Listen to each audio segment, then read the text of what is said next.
Telangana PCC చీఫ్గా మహేష్ కుమార్ గౌడ్ను కాంగ్రెస్ అధిష్టానం ఎంపిక చేసింది. సీఎం రేవంత్ రెడ్డితో పాటు డిప్యూటీ సీఎం భట్టి విక్రమార్క, మంత్రి ఉత్తమ్ కుమార్ రెడ్డి ఆశీస్సులు మెండుగా ఉండడంతో ఆయన వైపు కాంగ్రెస్ పెద్దలు మొగ్గు చూపారు. తెలంగాణలో పార్లమెంట్, అసెంబ్లీ ఎన్నికలు ముగిసిన నాటి నుంచి కొత్త పీసీసీ చీఫ్పై చర్చ మొదలైంది. పీసీసీ చీఫ్గా ఉన్న రేవంత్ రెడ్డి సీఎంగా బాధ్యతలు చేపట్టిన తర్వాత కొత్త వారికి ఛాన్స్ ఇవ్వాలని హైకమాండ్ భావించింది.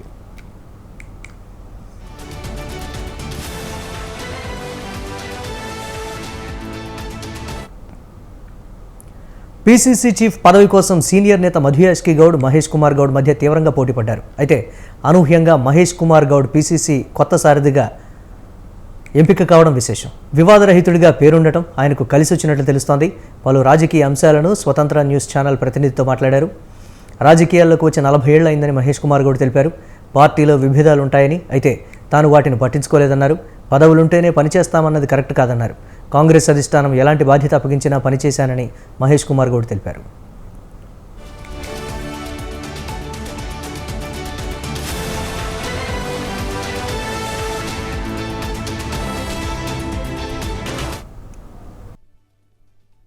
మూడులో జిల్లా ఎన్ఎస్ఏ ప్రధాన కార్యదర్శి, అంటే 40 ఇయర్స్ అయింది నేను రాజకీయాల్లోకి వచ్చి.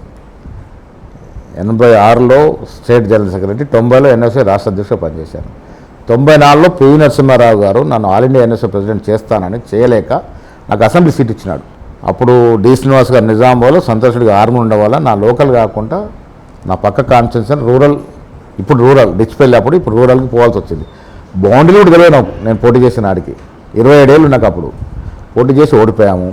99 వచ్చేసరికి డి శ్రీనివాస్ గారికి మాకు గ్యాప్ రావడము, డి శ్రీనివాస్ గారు కొంత బలపడడం, అప్పటికి వారు కొంత ఇబ్బంది పెట్టడం. నాకు 99లో సీట్ వచ్చుంటే గెలవాలి, గెలిచి ఇప్పటికి 4-5 సార్లు ఎమ్మెల్యే, మంత్రి, రిటైర్ కావాలి. ఇప్పుడు అవకాశం రాలే. 99 పోయినాక 2004లో మళ్ళీ శ్రీనివాస్ గారు పీసీ ప్రెసిడెంటు, సోగసలేరు, నేనే పార్టీ నుంచి కొద్ది రోజులు టీడీ పోవాల్సి వచ్చింది. మళ్ళీ 6 నెలలకి మళ్ళీ రాయసరెడ్డి వెనక్కి తీసుకొచ్చినారు. జిల్లా పరిషత్ చైర్మన్ చేద్దామని ప్రయత్నం చేసినాడు, శ్రీనివాస్ పడనీయలేదు. సో నాకు ఇట్లా 5-6 సార్లు మిస్ అవుతూ మొన్న ఎమ్మెల్సీకి అవకాశం వచ్చింది. బట్ ఎప్పుడు కూడా రాజకీయాలు అంటే ఈ ఎలక్టెడ్ పదవులు ఉంటేనే లీడర్షిప్ అనో, ఇది లేకుండా చేయలే. పార్టీ పదవులల్లో ఎప్పుడు మనం ఉన్నా, అది ఎన్ఎస్ఏ ప్రెసిడెంట్ కావచ్చు, యువజన కాంగ్రెస్ ఆల్ ఇండియా పదవి కావచ్చు, పీసీసీ ప్రధాన కార్యదర్శి దాదాపు 10-12 ఏళ్ళు, అంతకుముందు సెక్రటరీగా, ఇప్పుడు వర్కింగ్ ప్రెసిడెంట్గా. దాంట్లో ప్రజలు దేవుళ్ళని, వారు ఎప్పుడు ఎలాంటి నిర్ణయం తీసుకుంటారో తెలియదని మహేష్ కుమార్ గౌడ్ తెలిపారు. గత ఎన్నికల్లో ప్రజలు మనసు మార్చుకున్నారని, కేసీఆర్ పట్ల తీవ్ర వ్యతిరేకత వ్యక్తమైందని మహేష్ కుమార్ గౌడ్ చెప్పారు. వద్దు కేసీఆర్, రేవంత్ ముద్దు అంటూ ప్రజలు తీర్పిచ్చారని మహేష్ కుమార్ గౌడ్ అన్నారు.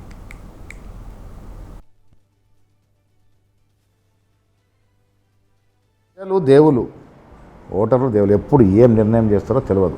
వాస్తవంగా నేను, రేవంత్ రెడ్డి గారు కూడా ఎన్నికలకు ముందు ఢిల్లీలో ఒక సమస్యను మాట్లాడుకున్నప్పుడు మనకు 35-40 వస్తే సమర్థవంతమైనటువంటి ఆపోజిషన్ ఇవ్వాలని తలంపుతో ఉంటుంది. ప్రజల మనసు మారింది.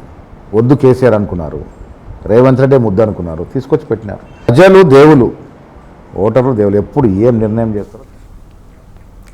రిజర్వేషన్లపై టీపీసీసీ చీఫ్ కీలక వ్యాఖ్యలు చేశారు. ఎక్కడా కులపరమైన రిజర్వేషన్లు రాజ్యాంగంలో లేవన్నారు. అయితే మైనారిటీలకు రిజర్వేషన్లు కల్పించామని, ఆర్థిక పరంగా వెనుకబడిన వారికి రిజర్వేషన్లు అందాలని తాను కోరుకుంటున్నట్లు మహేష్ కుమార్ గౌడ్ తెలిపారు. కులాల పరంగా రిజర్వేషన్ లేదు మన దేశంలో. యాజ్ పర్ రాజ్యాంగం మనం మైనార్టీ రిజర్వేషన్ ఇచ్చాం. మైనార్టీలు అందరికి రాదు. అది మైనార్టీ కొన్ని తెగలు, లద్దాఫ్ అని లేక దోబి అని అటువంటి తెగలకే వస్తుంది. కులపరమైన రిజర్వేషన్ లేదు. ఆర్థిక పరంగా ఫలానా కులాలు అందులో ఉన్నాయని దాంతో చేర్చి అప్పుడు ఆ కమిషన్ల మీద కమిషన్లు రిజర్వేషన్ ఇచ్చినారు. సో నేను కూడా కోరుకునేది ఆర్థిక పరంగా వీకున్న వాడికే రిజర్వేషన్ చెందాలి. ఆర్థికంగా కొంత బాగున్న వాళ్ళకి మనం రిజర్వేషన్ వదుకోవాలి. మాలాంటి మేము సిద్ధంగా ఉన్నాం. రేపటి పరిస్థితి వస్తే మిగతా వాడికి రిజర్వేషన్ ట్రాన్స్ఫర్ చేయాలంటే మన రిజర్వేషన్ ట్రాన్స్ఫర్ చేస్తాం. ఇక్కడ కూడా కులాల పరంగా రిజర్వేషన్ లేదు మన దేశంలో. యాజ్ పర్ రాజ్యాంగం మనం మైనార్టీ రిజర్వేషన్ ఇచ్చాం. మైనార్టీలు అందరికి రాదు. అది మైనార్టీ కొన్ని తెగలు, లద్దాఫ్ అని లేక దోబి అని అటువంటి తెగలకే వస్తుంది. కులపరమైన రిజర్వేషన్ లేదు. ఆర్థిక పరంగా ఫలానా కులాలు అందులో ఉన్నాయని దాంతో చేర్చి అప్పుడు ఆ కమిషన్ల మీద కమిషన్లు రిజర్వేషన్ ఇచ్చినారు. సో నేను కూడా కోరుకునేది ఆర్థిక పరంగా వీకున్న వాడికే రిజర్వేషన్ చెందాలి. ఆర్థికంగా కొంత బాగున్న వాళ్ళకి మనం రిజర్వేషన్ వదుకోవాలి. మాలాంటి మేము ప్రజల సొమ్మును అదానీ, అంబానీలకు కట్టబెట్టడం ఎంతవరకు కరెక్ట్ అని మహేష్ కుమార్ గౌడ్ ప్రశ్నించారు. ప్రజల ఆస్తులను ప్రధాని మోదీ ప్రైవేటు వ్యక్తుల చేతిలో పెట్టడం సరికాదన్నారు. ప్రజల సొత్తును మోదీ పెత్తందారుల చేతిలో పెడుతున్నారంటే కరప్ట్ కింద లెక్కేనని మహేష్ కుమార్ గౌడ్ అన్నారు. ప్రజల ఆలోచి కన్నా పదవిల ఆలోచి చాలా డేంజరస్. ఇవాళ అసలు ఆ కరప్షన్ అనేది, అవినీతి అనేది లేకుండే అదాని అంబానీలో కొమ్ముకాయాల్సిన అవసరం వచ్చింది. ఇలా ప్రజల సొమ్ముని, ప్రజల సొత్తుని, అది ఎల్ఐసి కావచ్చు, ఎయిర్ ఇండియా కావచ్చు, డిఆర్డిఎల్ కావచ్చు, ఐడిపిఎల్ కావచ్చు, అగ్రికల్చర్లో చాలా సెక్టర్లో కావచ్చు, ప్రజల ఆస్తుల్ని, ప్రజల సంపదని ప్రైవేట్ వ్యక్తుల్లోకి చేర్చడంలో మోడీ చాలా ప్రముఖ పాత్ర వహిస్తున్నాడు. అదాని గారి ఆస్తులు ఎంత 2014లో చాలా చిన్న వ్యాపారస్తులు ఇవాళ రిలయన్స్ అంబానీకి దాడిపోయే పరిస్థితికి వచ్చింది. ఎంత లోతుగా వారికి వెసులుబాటు కలిగజేస్తే ఆ స్థాయికి వచ్చినారు. ఇదో కూడా ఒక రకమైన కరప్షనే కదా. నువ్వు ప్రజల సొత్తుని పెత్తందారుల చేతిలోకి పెడుతున్నావు అంటే నువ్వు కరప్ట్ కింద లెక్క. సో ఆలోచి కన్నా పదవిల ఆలోచి చాలా డేంజరస్. ఇవాళ అసలు ఆ కరప్షన్ అనేది, అవినీతి అనేది లేకుండే అదాని అంబానీలో కొమ్ముకాయాల్సిన అవసరం వచ్చింది.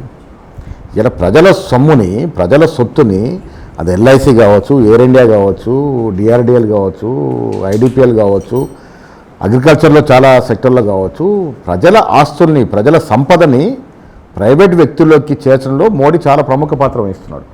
అదాని గారి ఆస్తులు ఎంత 2014లో చాలా చిన్న వ్యాపారస్తులు ఇవాళ రిలయన్స్ అంబానీకి దాడిపోయే పరిస్థితికి వచ్చింది. ఎంత లోతుగా వారికి వెసులుబాటు